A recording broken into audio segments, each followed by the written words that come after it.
Palm Sunday, one of the most bittersweet moments in the Church's calendar.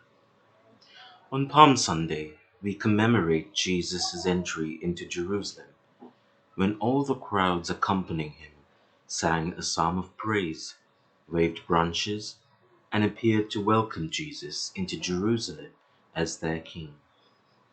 Of course, we know, as Jesus did himself, that this is not the happy ending we might hope for. Rather, it marks the beginning of Christ's passion for us and his conquest over sin and death for all of us. Almost the moment that Jesus set foot in Jerusalem that day, the crowd turned and melted away, and just a week later, they were all calling for his death. What can we learn from Jesus through all that was happening and yet to happen around him? He accepted both the suffering and honor that came his way according to his Father's will. He persevered quietly, authentically, generously. He went about his ministry as he always did, teaching his disciples, responding with love to people like the woman who anointed him with oil, and holding his own against those who sought to trip him up with difficult questions. He was obedient to the will of his Father, accepting both the glory and the suffering that was to come.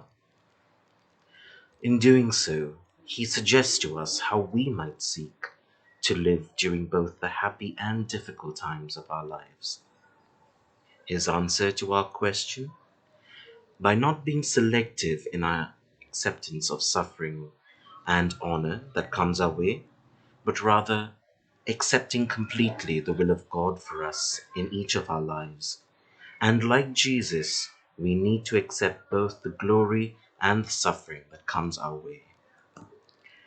By not letting the anxieties and stresses all around knock us off our course to salvation, but rather by submitting and emptying ourselves to God and being who we were called to be, quietly, authentically, and generously, accepting both the joy and the suffering that comes our way.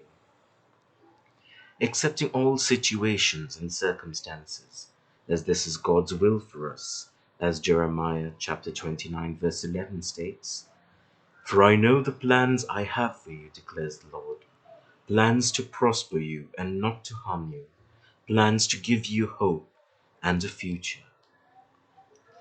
One step at a time is what Jesus tells us for the Holy Week and for the rest of our lives. Someone who listened more than he spoke. Someone who never stopped being truly who he was. This is our Jesus of Palm Sunday. This is the Jesus of the Holy Week. This Jesus stands with each of us through all of this, knowing our pain, giving us comfort, and loving us through it all.